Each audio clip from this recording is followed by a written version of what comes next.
I never had to come out to him or make an announcement. I'm not that kind of a person. It's just like, oh yeah, you see me holding hands with someone, do the math, with a guy, do the math. So this week, I think that I might have finally met my match. So here I was, going about my business, thinking that I was the person who did the most thinking about lost queer spaces out of all of the people in the world. But journalist David Kennerley might actually be a little bit ahead of me. And not only that, he has gone ahead and written a whole book about the long gone gay scene of 1990s New York City. His book, Getting In, includes flyers that he collected throughout the 90s from legendary spaces like the Palladium, the Limelight, Splash, and Tunnel. But out of all of the queer spaces in New York, it was the Roxy that captured his heart. And we caught up to talk about his first memories of the space and how it became so monumental in his queer journey. Yeah, I use the word journey. I know it's cheesy, but go with me on it. Oh, and if your interest is piqued by the sound of the Getting In book, and believe me, it is really fantastic, this amazing coffee table book full of flyers and first-hand accounts of what clubbing was actually like in New York City in the 90s, then I will make sure that I include more information and a link to purchase the book in the show notes for this week's episode. Okay, let's get into it. My name is Kay Anderson. This is Lost Spaces, the podcast that is all about the memories from queer clubbing and days gone by. And this is David Kennerley's story.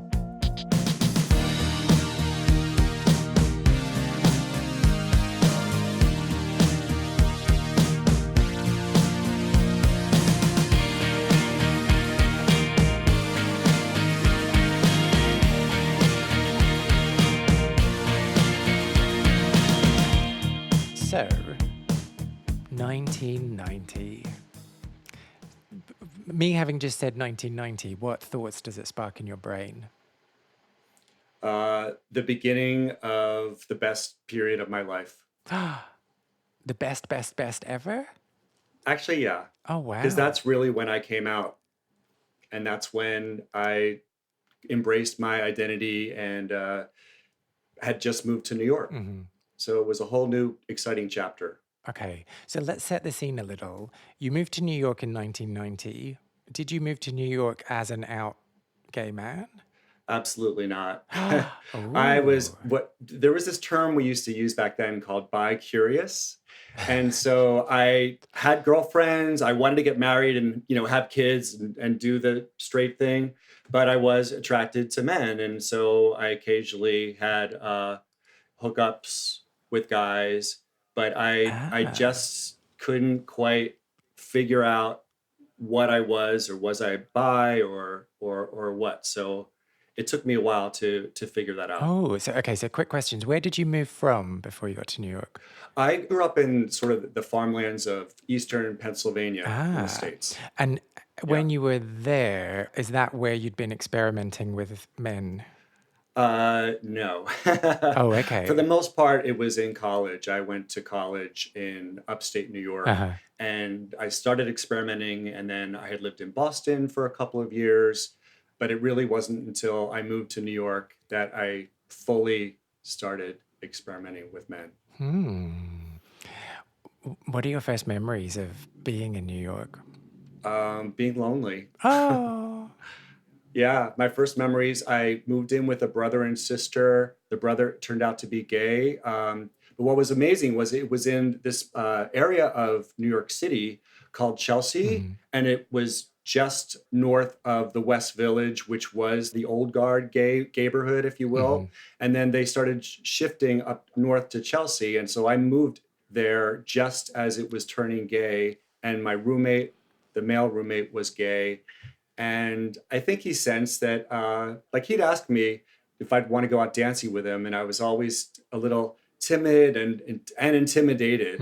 And I said, no, And then finally one day, I guess I don't know, I had a couple drinks and he's like, we're going to the Roxy and you have to go. And it was only a 10-minute walk from our apartment. Like we didn't have to hop into a cab or anything. So I went. And you went because you were ready to go or because you were inebriated and were just like agreeable? I'd say somewhere in between. I was ready to go, but it helped that I was socially lubricated, shall we say. So talk to me then about the feeling of going in there for the very first time. What do you remember? Well, first of all, my heart was pounding a mile a minute. And luckily, because I was with someone who'd been before, I didn't have that fear. Because like I'd gone out in New York and not gotten into clubs. You're standing there at the velvet rope like an idiot. So at least I knew that with my roommate, his name was Gene, that he could get us in and I was dressed right. And because back then it kind of mattered what you were wearing when you would walk into a big New York City nightclub. So yeah, we get there, we get to the top of the stairs. And then before you know it, you see this huge cavernous space that was like the size of like an American football field. Okay. And that's what it felt like to me when I first walked in there. And there were hundreds and hundreds and hundreds of this mix of all this crazy people. You had lesbians, you had gay men with their shirts off, you had sort of enlightened straights, and then you had sort of like geeky, skinny, bi-curious guys like me. So I felt like for the first time, I actually found my tribe and that I belonged. Just instantly you felt like, yes, this is it. Oh, wow. This is it. Because Amelie, I had never seen that many gay people together. Like I never really had gone out to a big gay club like that. So it just was like, wait, you mean all these people like were ostracized and bullied, like growing up and being called like a pussy on the playground, just like I was. I just felt a kinship and I felt almost like support, like, okay, I'm not alone. And so the dynamics between you and Gene at this time, he was your flatmate and might have had suspicions about you, but you'd never confirmed them. No, because I didn't know. It's one thing to, hook up with guys once in a while, but it didn't occur to me that I could ever fall in love with a guy and have a relationship and live the rest of my life or whatever with them. Which, by the way, I am married to a guy now, so I was able to figure that all out. But let's just pick on that. So why didn't it occur to you?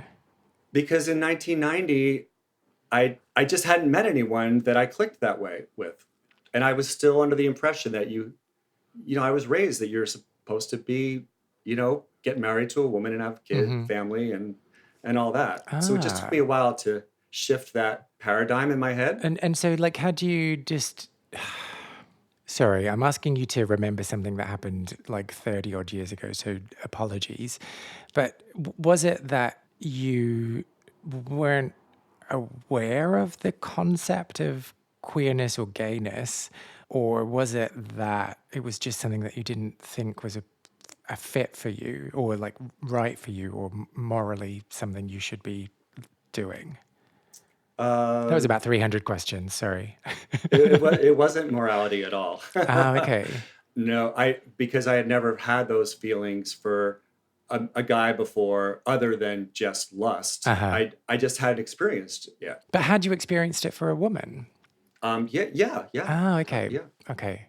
So the thing I was wanting to explore was the dynamic between you and Gene. So as I understand it, you are not out to Gene. No. You're still, in his mind, a straight man, or sexuality is ambiguous. Or confused. How about, I think he knew that I was confused, which was the truth. Well, it wasn't confirmed anyway. And so you're in this Right. space, you're potentially trying to uphold this idea that you're heterosexual to him. How do you navigate that space when he's right next to you and you can't like throw yourself at a man? I think that he saved me because I was able to then let down my guard and start to open up to him. And like it was a big deal for me to say to him, like, oh, wow, that guy's really hot, And this was on your first night? Actually, yeah, I did say Oh, something. I did wow. say on the first night. So the iceberg melted that quickly. Well, let's just say that it was a baby step. You Uh-huh. know, I mean, it's not like I walked up to someone and made out with them and stuck my hand down their pants on the dance floor and then left. You know, it No, wasn't that. that was the second time you went, right? That was, yes. No, I'm kidding. Ah, well, and so talk me through more of this then. So being there, being in that like cavernous, huge space and being surrounded by these people. What else happened on that first night that you remember? Well, one thing I do remember was I was too timid to take my shirt off. That Oh, really was, and Gene wasn't the type to take his shirt off either. He was much more into fashion, and so you know there was everybody there. That's what I loved about it is there were people that were really well dressed. hmm. You know, like I think there was one guy in like a tuxedo, but then there was guys in really tight jeans and sneakers and without their shirts on, sweating profusely and obviously on ecstasy or whatever. So there was a whole mix, but I didn't, it took me, and I'm being honest here, I was extremely lean back then. Is I waited till I went to a gym, like a gay gym, for 3 months before I would even take my shirt off in a club, Oh, in a gay club. wow. Well, I mean, you're Yeah. ahead of me because I'm like still to this day terrified of taking my shirt off in a club. But so was that like a conscious, like, I need to go to the gym, I need to get ready to, Absolutely. oh, Yeah. wow. I didn't even own a tank top, and I was almost 30. I just didn't feel confident. But then after 3 months at a gym, and all of a sudden I was like, okay. I mean, part of it was self-esteem. Um, But you like dove in after this first night by the sounds of things. yes. Well, okay. So we've talked about that first night. I'm also really interested in the next day. So you've had this experience, you've been surrounded by these people. What are your thoughts and what are your motivations in the days following this experience other than signing up to a gym?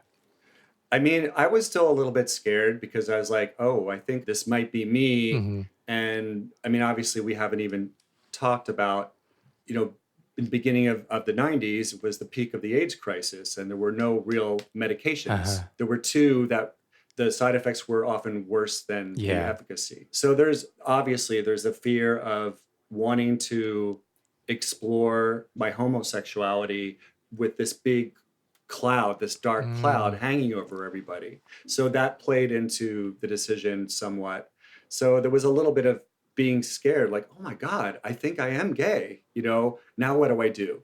But so in these days following, we're talking about that realization that I might be gay. How long did it take for that thought to like fully crystallize? I mean, I would say after 3 months of going out and going to the gym and starting to meet some more of Jean's gay friends, I started to feel more comfortable in that world. So, you know, I didn't identify as being gay for still several months after. Ah. I just didn't put a label on myself. Do you remember the first time you did put a label on yourself? Yeah, this is actually, that's a really good question. And it comes back to clubs. And I will tell you what happened was I had been in New York for maybe 2 years Uh-huh. and I was at this club called Mars, and it was a very large dance club. And I got there early and I go to the coat check and there were only like maybe 50 coats hung up. And the woman at the coat check, they were trying to figure out whether it was more gay people were showing up that night or was it more straight people. So she goes, are you gay or straight? And no one's asked me that to my face so directly. And I said, I'm gay. Actually saying those words to another human being for the first time, Uh-huh. I feel like I owe her one because I think she helped me. It when you verbalize it, it becomes a lot more real. So how did it feel? I don't know. I guess I was proud of myself because I felt like I was moving Hmm. forward. Hmm. How long did it take you to tell the next person? That's I don't remember. There was, um, you know, within the next couple Hmm. months. Okay. But and so then, like broadly speaking, what was the coming out experience like for you? Uh, it was a slow process, and I still hid it from like people at work. Hmm. Yeah, it was a process.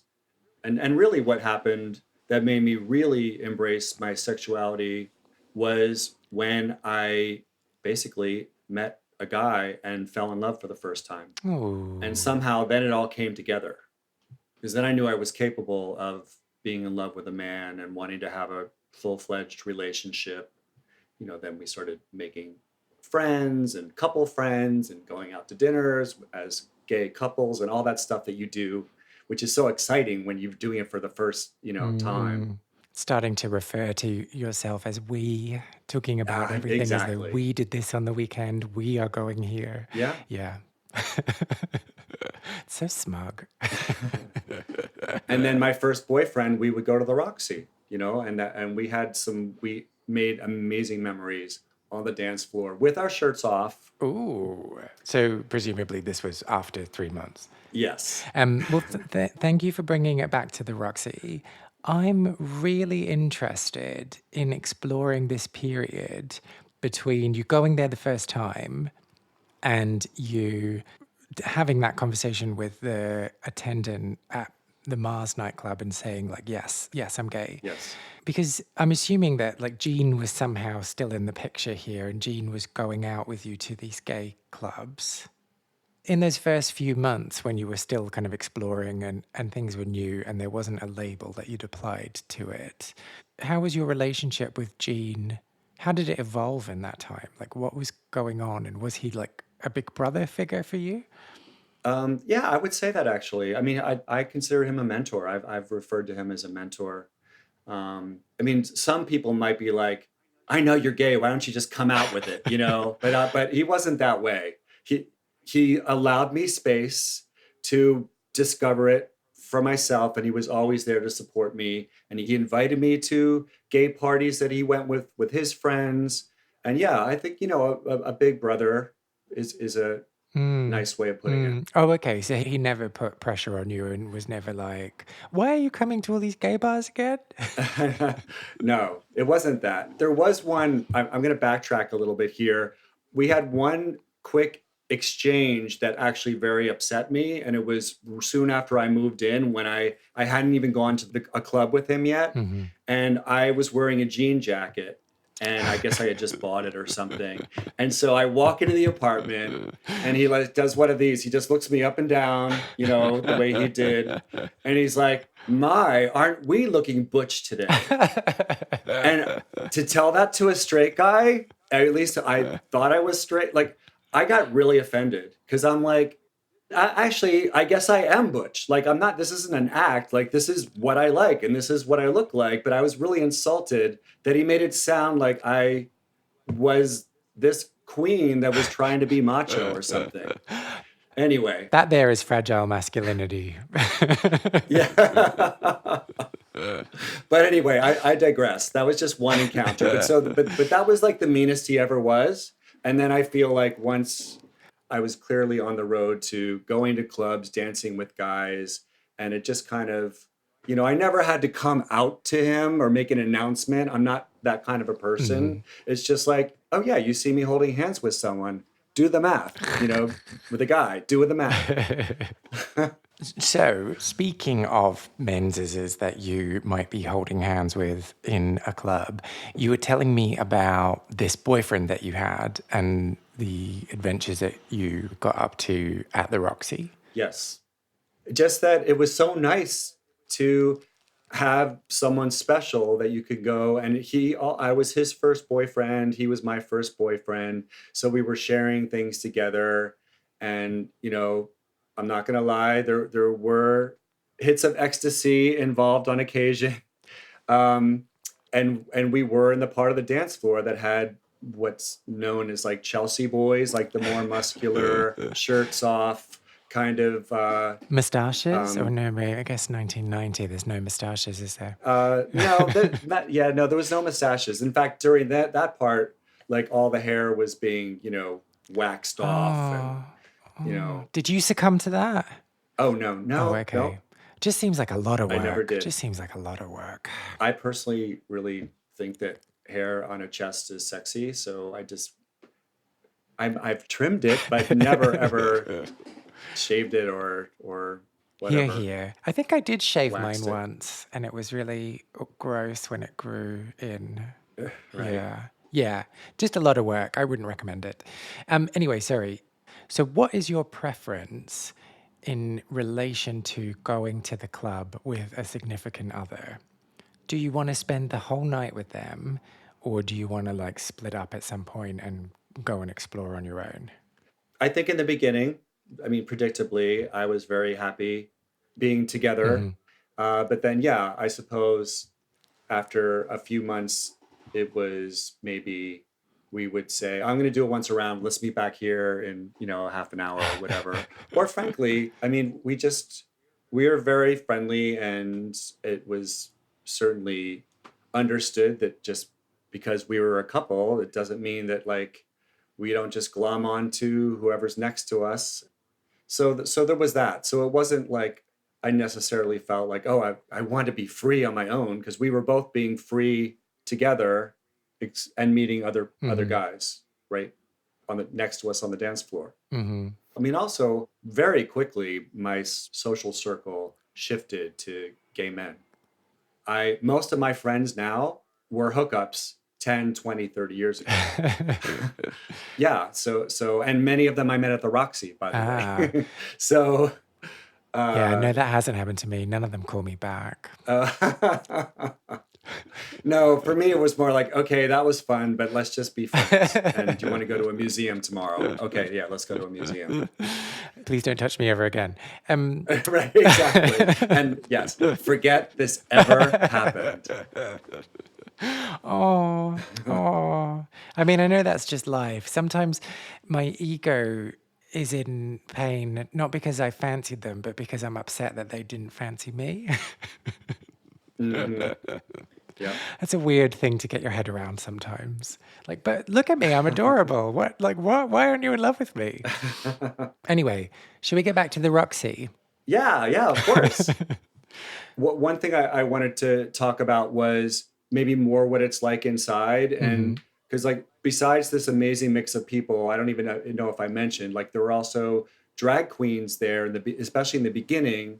And it just was this kind of carnival, like circus like atmosphere that was so uplifting. Hmm. And, especially during the dark days of AIDS, it was so nice to go to like a happy place, and they've got mylar streaming from the ceilings and confetti, and obviously the lighting was perfect. And then they'd have these drag queens would be on pedestals, and then there were go-go boys too. There were go-go boys on the bar, so there Wow. was like maybe five on one bar and then five on another Uh, bar at the other end of the dance floor.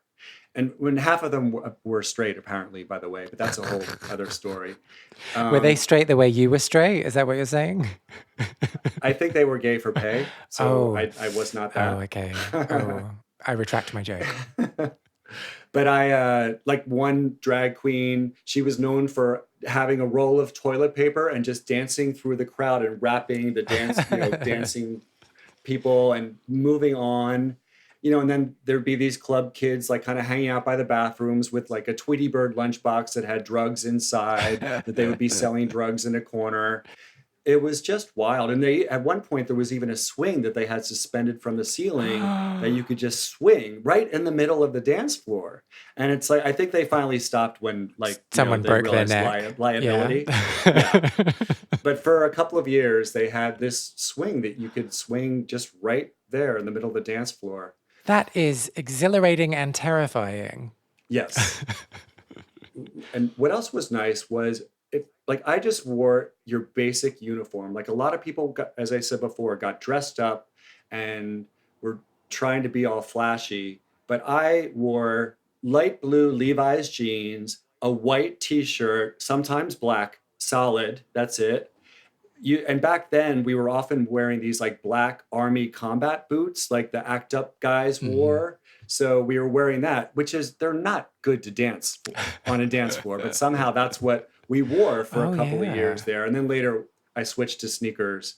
And then as I said, you'd be there for maybe 10 minutes and then the shirts would come off and you would put it in the belt loop, in your belt loop for the rest of the night. And that was it. And clubs usually didn't get going until like say midnight. They would start to get going, but we would show up at 11 because the line was very short. I never was turned away at the Roxy because it was obvious I was gay, and it was a gay night on a Saturday night promoted by this very famous New York promoter named John Blair, who was very much about bringing in all like the Chelsea boy muscle guys. But so we only waited in line for like 5 minutes. You could even get a discount. As I mentioned, I'm obsessed with or maybe I haven't mentioned this yet, but I'm obsessed with the club flyers that they would hand out when you'd walk out of the club at the end of the night, and they would be advertising the next parties or sometime for other clubs. And often there'd be like 3 and 4 guys from different promoters handing out these printed club flyers. And some of them actually had discounts on them. So it would say, next week, go to this Yeah. party and you get $5 off. So I collected them, but we would all use them to get because $5 was a big deal back Yeah, then. yeah, it still is. But okay, so let's talk about getting in. Let's talk about the flyers then. So everything I say from here on, I'm not being judgmental. Sorry if it comes across as being judgmental. Oh, I probably shouldn't have introduced it like this. You've collected like a whole bunch of flyers from the 90s and from going Yes. out clubbing in New York in that period. How many in total did you collect? For the period, because it just so happens I started going out in 90 and I really slowed down in 2000. So it really was just that perfect decade. And over the course of the decade, I collected 1,200 of these flyers. Where did you put them? Well, I put them in shopping bags, and like I'd fill up a shopping bag, and at the end of the year I would write 1992, and then the next Oh, year wow. 1993, and I would stick them in like a storage unit in the basement Uh-huh. and kind of forget about them. But Was there a motivation behind the collection other than I like these things? I think it really had to do with the fact that, first of all, everyone else threw them away. And I like being very different than other people. And I saw the beauty in them. I actually saw them as mini works of art. Hmm. And because I've already explained to you how important clubbing was in my identifying and embracing my sexuality. So, like for me to look at a club flyer that had a half naked, hunk on it, or even a drag queen, it just felt so special. Like I'm like, why would I throw this out? This is a memento of a night well lived. And so this is part of who I am. Hmm. So I collected it because I felt like it was really meaningful for my life. Someone who had maybe come out a few years earlier, they glance at the flyer and say, "Oh, just another, flyer. I don't want to go to this club next week," and throw it out. Hmm. But I couldn't do it. And some of them were very much designed. I interviewed a number of photographers, and they had studios. They paid the models like it was like they were Uh-huh. artists. Uh-huh. It wasn't now, which is everything's digital and it's like stock photos and just sort of Flung together. it's not quite the same thing. And so you had these like 10 or so bags worth of flyers that were in storage. Yes. And I'm assuming that when you were collecting them, you didn't have a plan. Like you weren't like, oh, one day I'm going to do something with these. When did you get to the point where you were like, I'm going to make this into a book? Yeah. So believe me, when I was collecting the flyers, I did not know that I was going to be making them into a book, but I just knew that I wanted to hold on to them. And maybe in 20, 30 years, they might feel more special and maybe I'll have an exhibit or, I didn't really Yeah. know. Hmm. But what happened was I had a couple of friends come over and I wanted to show, it was probably just maybe 5 or 6 years ago. And Hmm. so they came over for dinner and I like hauled out one of the bags and I like plopped it on the table and I said, "Oh, isn't this cool? All these club flyers. Do you want to take a look at them?" And they were mesmerized. They couldn't believe that I had saved all of these. And that was just one bag. And they're like, "David, you have to share these with people somehow." So first I thought of maybe a blog. Maybe it would be like some sort of a Facebook page or Insta page or whatever. But then I realized, wait a minute, I'm glorifying these analog printed pieces. So why don't I do a book that's also printed and not just distribute it digitally, because I want to be consistent with what I see as being almost like a reverence for the printed page. So I wanted to do an actual book and a nice coffee table book, not something that felt like it was serious and collectible. So I went about producing a book. And how did you choose which flyers got in and which flyers didn't? That was the hardest job because there were so many.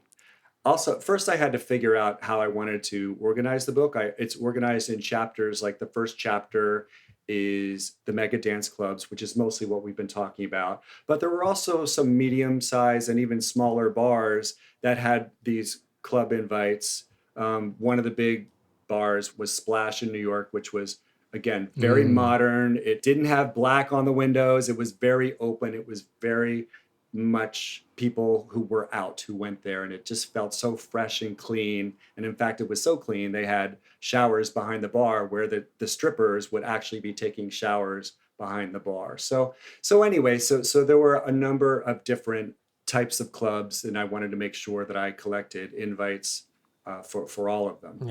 Yeah, and you've done like such a good job of capturing, I think anyway, the spirit and the distinct attitude that was happening in the clubbing scene at that particular time. And it's just great. Okay, anyway, should we get back to the Roxy? So you'd said that you'd kind of stopped going out properly in about the year 2000. And then you also said that the Roxy closed in around 2007. Yeah. So it had been a while since you'd been going out by the time that it had shut. Do you remember hearing that it was closing down? Oh, absolutely. Because they did a big bash blowout party, which I didn't go to. I mean, I'm sure I went to the Roxy a few times in the 2000s, but at that point I found other clubs to go to and I was getting older. And, back to like, oh, now I'm not taking my shirt off again. Like I've come full circle in the shirt off. At least you got to experiencing it for a while. Right. Yeah. Okay, so other than how to take your top off on a crowded dance floor, what did the Roxy teach you about yourself? Well, I mean, we sort of touched on it that, it helped me figure out my identity and not just accept it, but embrace it. Mm-hmm. And I think that's very healthy. And I wouldn't trade it for the world. And again, I have friends now that I met at the Roxy. Like, wow. You're still in touch with? 20 and 30 years ago. Yes. Wow. Yeah. There was an article in the Times a few years ago that said it was a rite of passage for any gay man living in New York. And I agree with that. A rite of passage. Right. I think that is us for another week. Thank you again for taking the time to join us in these conversations. Before I let you go, a few things to cover. If you want to find out more about David, then follow him on Instagram at David M. Kennerley. And like I said at the top of the episode, his book, Getting In, is out now, and I will include a link in the show notes to this episode. If you want more episodes about New York lost spaces, I'll make sure that there are a few linked again in the show notes for this episode. And if you want to follow me on social media and find out what I'm up to, then I can be found at Lost Spaces Pod on both Instagram and TikTok. Great. Okay. Well, again, thank you. And I hope I will see you next week. Bye now.